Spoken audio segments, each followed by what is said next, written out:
Welcome to Oxford News This Week. I'm Elgin Nichols. And I'm Julie Hogan, filling in this week for Terry Stiles. In this week's news, learn why your Oxford High robotics team is rated world class. Find out why your Oxford water is safer, and what's new this year at the Leonard Strawberry Festival. Stay tuned, learn more about these stories and others. The Oxford News begins right now.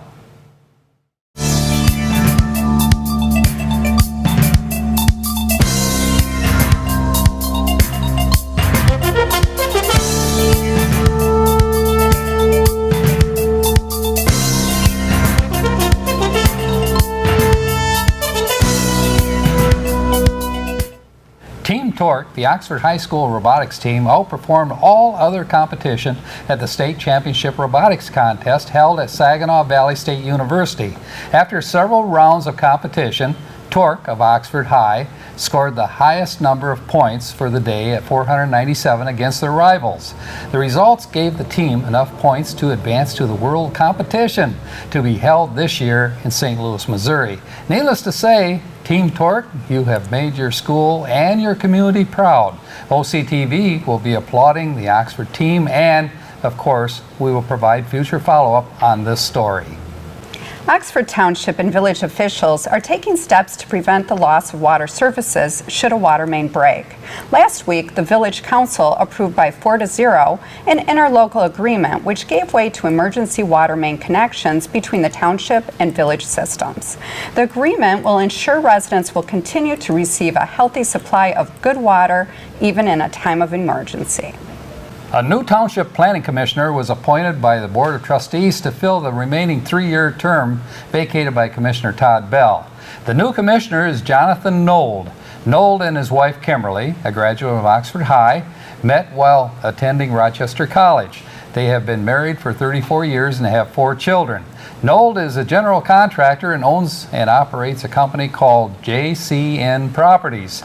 He was highly recommended by Township Supervisor Bill Dunn, who commented, through past experience with the man, he felt Nold was an excellent choice for the Planning Commission seat. The trustee vote was unanimous. This year, the Leonard Strawberry Festival, scheduled for July 15th, will have its very first ever annual Soapbox Derby. Kids ages 7 to 17 will be able to compete in various classifications. Meetings to discuss rules, regulation, and registration will be held Wednesday, April 26th, 7 p.m., and Saturday, April 29th at 10 a.m. at around Roland Hall, 23 East Elmwood in Leonard. Kids who compete in the race will race down West Elmwood Avenue to the winner's flag. Get more information by calling 248-416-6676 or 248-918-8797.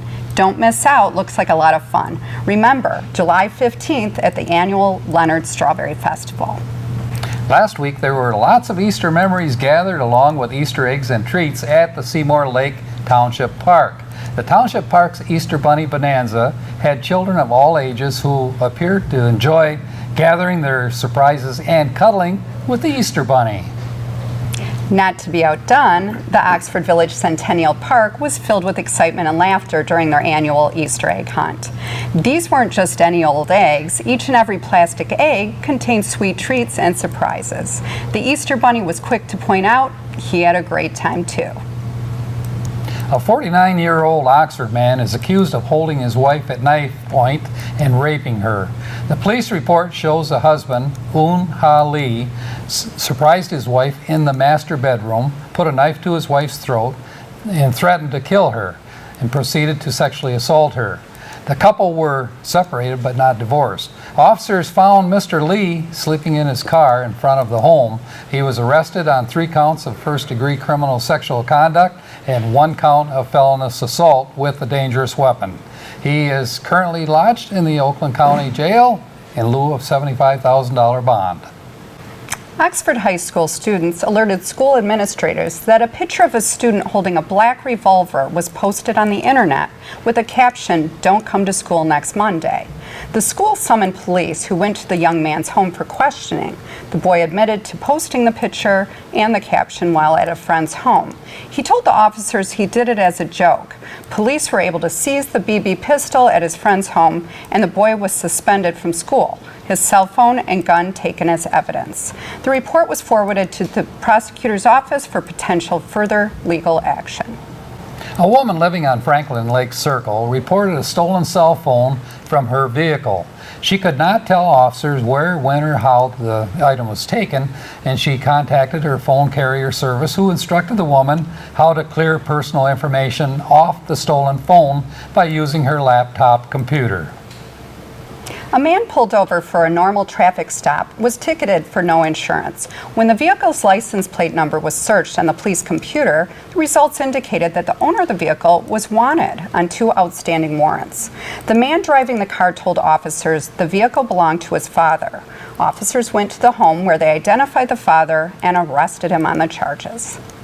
That's Oxford News for this week. If you want to learn more about these stories and others, stop by your local store and pick up a copy of the Oxford Leader newspaper, or better yet, catch us right here on OCTV Charter 191 and AT&T Channel 99. Coming up next on OCTV, filling in for Jamie Hughes is Cody Wright with your Oxford Sports. Then catch Oxford School News with John Ochins. And you don't want to miss Auto Talk and Science in the News with Dave Kenny. I'm Julie Hogan, and this is Oxford News This Week, where we bring your news closer to home. And I'm Elgin Nichols. Remember, always be kind to your friends and neighbors, and thanks for watching.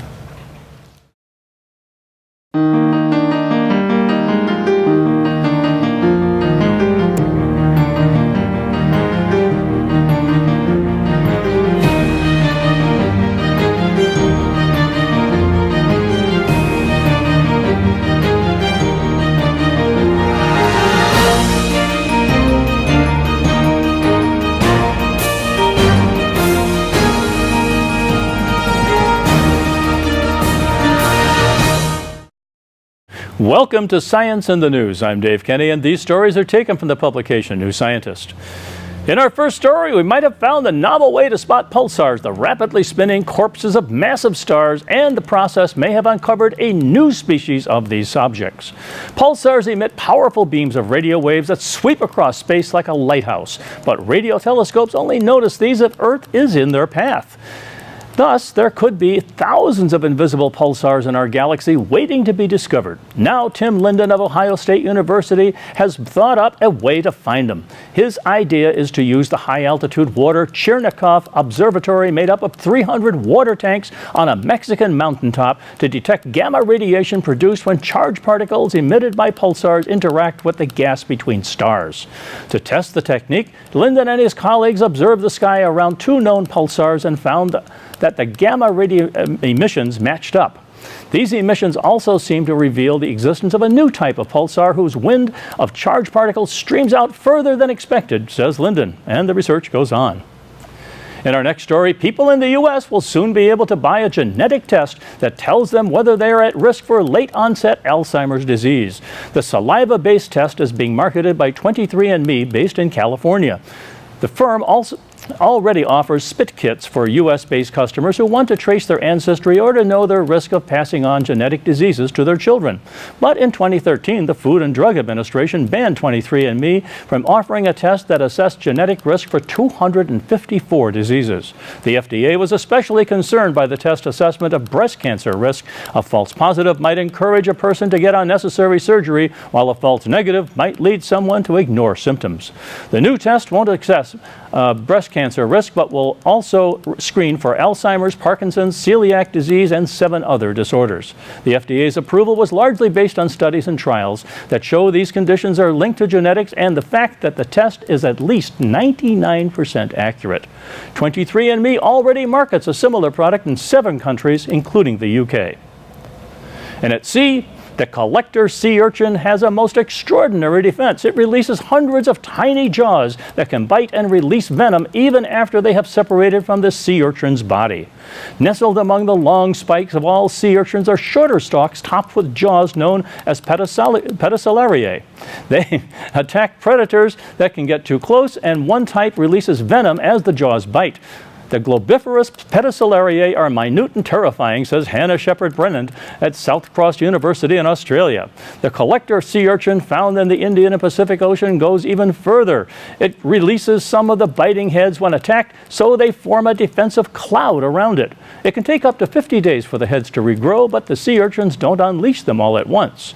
They usually only release dozens at a time, says Shepherd-Brennand, although a single individual can emit hundreds in just 30 seconds. The venom seems to play a crucial role, her team has found.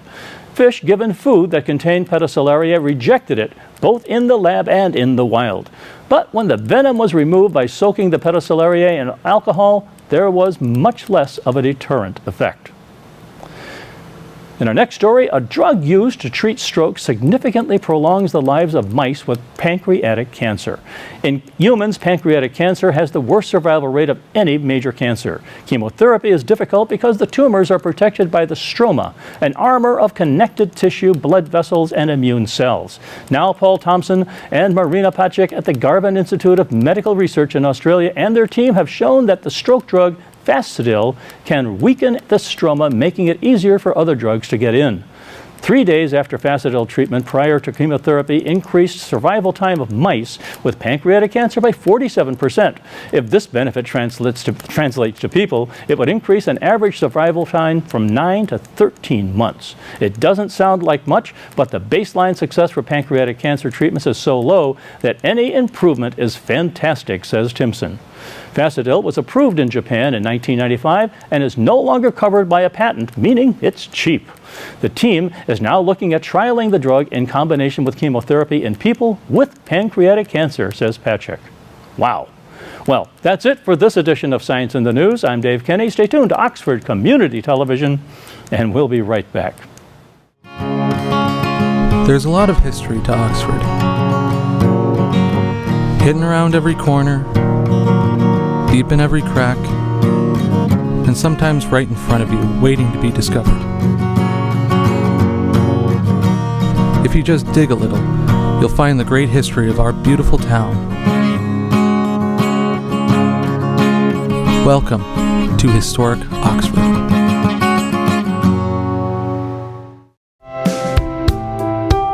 Canine Stray Rescue does just that. Rescue stray dogs for new families. But they need your help. Become a volunteer at Canine Stray Rescue League of Michigan. Take dogs for walks, help them socialize with others, and help them get adopted. Fill out an application and help a family add a new member today.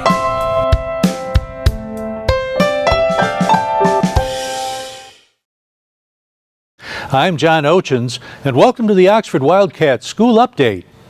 Some sad news from Dan Balsley's Autotech this week.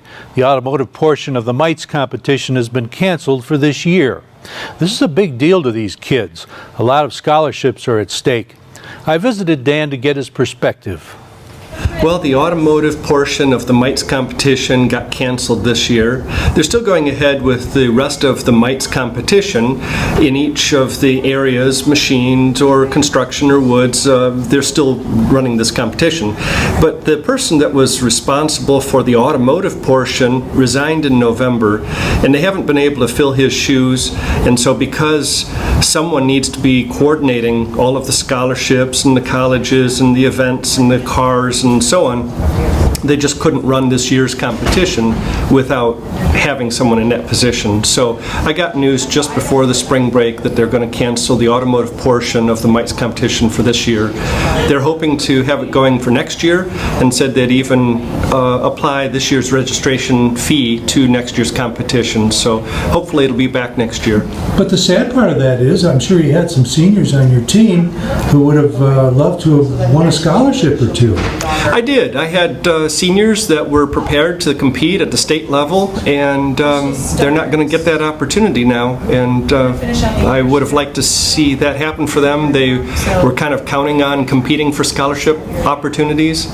So I do feel bad that they're not going to be able to do that. It might seem like we're barely into spring, but some summer programs are already being launched. One of those is the summer math program over at Oxford Elementary. Teacher Stephanie Nemi is in charge. position? The or- summer math program is a program that I started at Oxford Elementary School when I was there as a 4th grade teacher. It is a program that I would hope to grow to the other 4 elementary schools as the district math coach now. I hope to start implementing that either at the end of this year or next year. And just what is the summer math program? What is involved with that? The summer math program is one where I'm just hoping that students continue to work on their math skills over the summer break. The goal is to reach a minimum of 1,000 minutes working on math. So it's very similar to the other reading programs that schools do, where kids can keep track on a log for the summer months, and we really have broken down for the kids, so it depending on our summer break, usually that's only about 12 to 15 minutes a day of working on math. And so for the math club, the kids can either use computer-based programs like MobyMax or Khan Academy, or because people are vacationing, students can use math apps on tablets. They can do good old-fashioned flashcards or math practice problems with their parents. It's really just encouraging kids to keep those skills sharp over the summer. Our kids over at Leonard Elementary recently concluded a month-long reading event with a big celebration. It started with flying. Our Janet Warner paid a visit. You can fly, you can fly, you can fly. As part of the month-long celebration of reading, Leonard Elementary students helped Peter Pan recover Tinkerbell's lost treasure. How, you may ask? What did I need you to do? Read. And read and read and read. Just London, what's going on? Take, you're absolutely right. Leonard students have been reading, both at home and here at school. The kids received books and prizes for reaching their goals and finding clues to solve the mysterious disappearance of Tink's treasure box.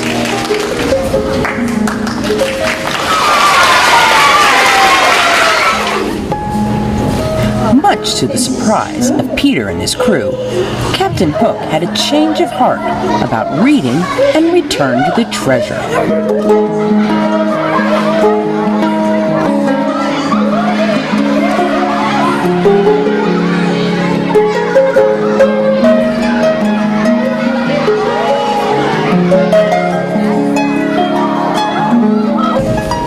Do you mean to tell me that you, Captain James Hook, are a reader?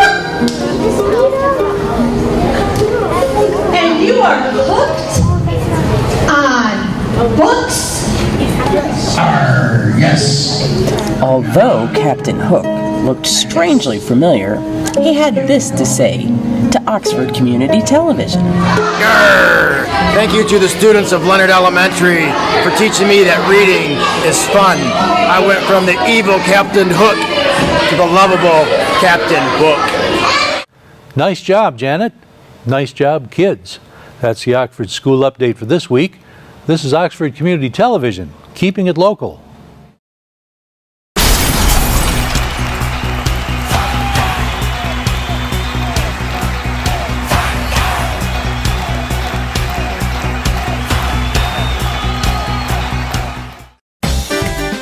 Welcome to American Legion in Oxford for the best fish on Fridays. That's right, from noon to 8:30. You can get the best walleye in Michigan. You can get walleye, baked cod, chicken strips, baked potatoes, and more. On the hall side of the Legion, oh, hello there, friends. You can have 12 friends on a table, any one of the best military museums in Michigan. And the dining side, oh, hello again. More comfortable with many 4-seat tables and a couple of 5-seaters. Now on Friday, we usually have about 400 to 500 of best friends for our fish. Carry out? You bet. We have 50 to 60 carryouts at the post. We have some young friends with the birthdays and some of our best seniors at the post. Oh yeah, waitresses, they go like a track waitress to get your food. If you have never enjoyed our secret's famous walleye at the Legion, come on in. Every Friday from noon to 8:30 at the American Legion Post 108 on 130 East Rainer Road, Oxford. Hello Oxford fans, Cody Wright here with the Sports Report. We're in the middle of our spring schedule and just now starting to warm up. Well, let's take a look at last week. Baseball season just encapsulates springtime, and although it gets chilly up on that hill at Oxford, where the Diamonds are, that doesn't stop our boys from facing a tough schedule. Varsity took on Rochester High in a doubleheader on Monday. We took a pretty bad loss the first game with a score of 7-1. However, we regrouped and tightened down our field work, which was needed, and a whole new team emerged. The second game went to Wildcats' final score, 5-4. Wednesday, we then headed to Rochester territory and settled the outcome once and for all, winning 2-1. JV took on Rochester as well on Monday, except on the road and just a single match, taking the win 2-1. Wednesday, they then took them on back at home and mirrored the same results. And freshman boys on Tuesday between took on Lake Orion in a doubleheader, winning 14-7 and 9-3.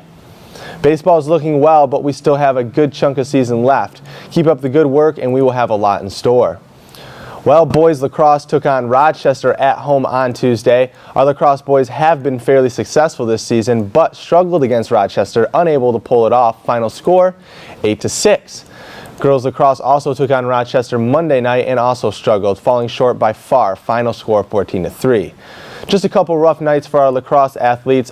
However, I'm sure we'll find our way next game. And lastly, girls softball took on Clarkston on Tuesday in a doubleheader. First game on the road at 4:30 and the second game back at home at 8. Quite a rough schedule. The girls struggled in both accounts, ending in a final score, both games 7-4. Like I said, we still face some cold evenings up on the hill at Oxford High School, and I know all the athletes are looking forward to some warm weather to come. I know we are. Well, that should just about wrap things up for this week's sports. Be sure to tune in next week and stay updated on the spring events. For information regarding times, dates, and locations, go to oxfordathletics.org.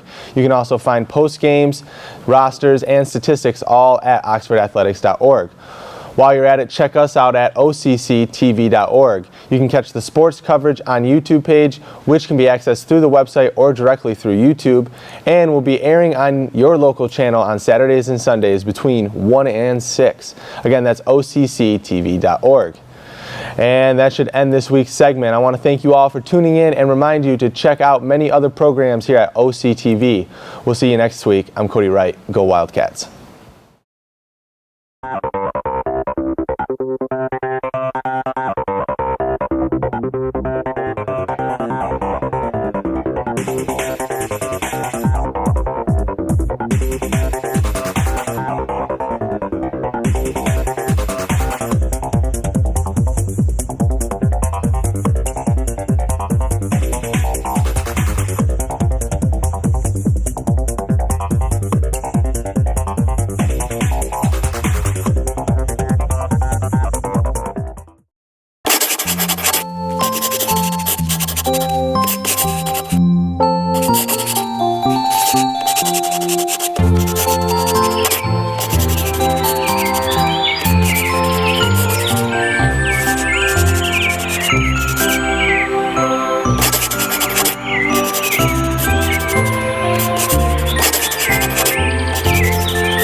Welcome to this edition of Auto Talk. I'm Dave Kenny, and these stories are taken from the publication Automotive News.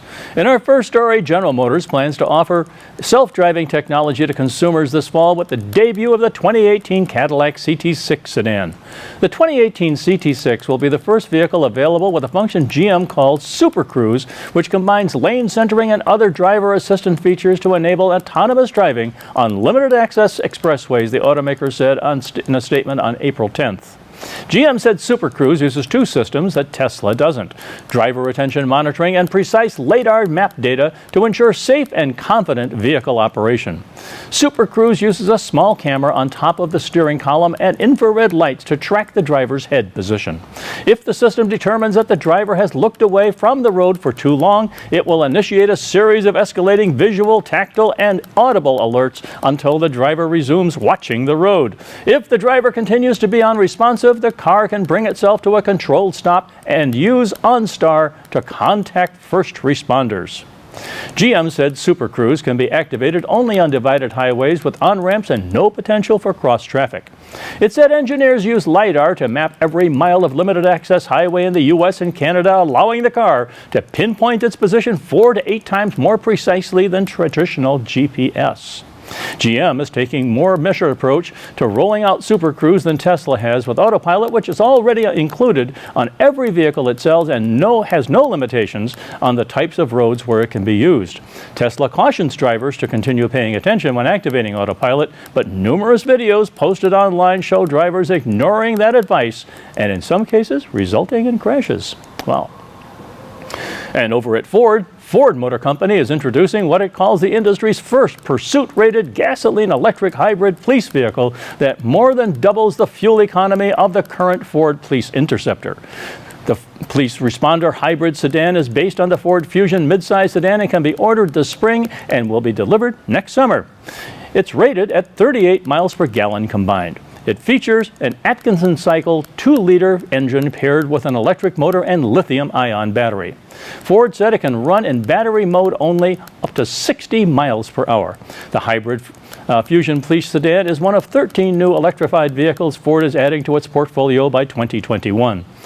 It previously announced plans for the sedan along with a second hybrid police vehicle, a fully electric SUV, a hybrid F-150, a hybrid Mustang, a hybrid autonomous vehicle, and a Transit custom plug-in hybrid earlier this year. The automaker is investing $4.5 billion in 13 electrified vehicles.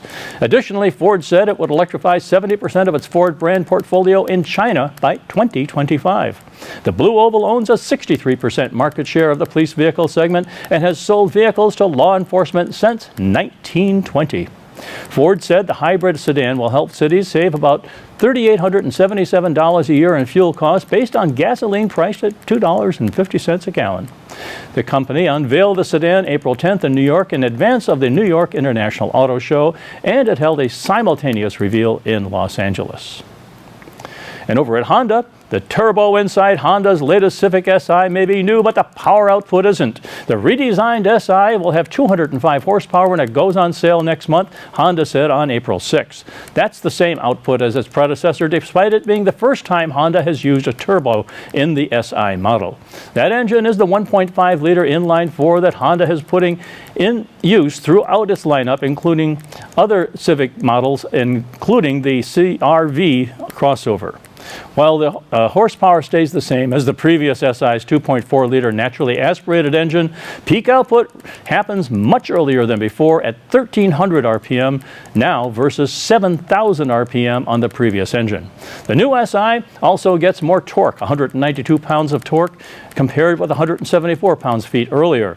A short-throw 6-speed manual transmission is the only gearbox. The SI also gets normal and sport modes, that is, which control an adaptive suspension and steering and throttle response. A limited slip differential, retuned suspension, larger front brake rotors, and 18-inch wheels round out the mechanical upgrades. The car also comes with a more aggressive front bumper, rear spoiler, center-mounted single exhaust, unique bolstered front seats, aluminum shift knob, and pedals, and heated front seats. Like its predecessor, the Si will come in coupe and sedan variants. It goes on sale next month with a starting price in the mid-$20,000 range, Honda said. So get those pocketbooks out. Well, that's all for this edition of Auto Talk. I'm Dave Kenny, and as always, may the wind be at your back as you cruise down life's highways. Stay tuned to Oxford Community Television.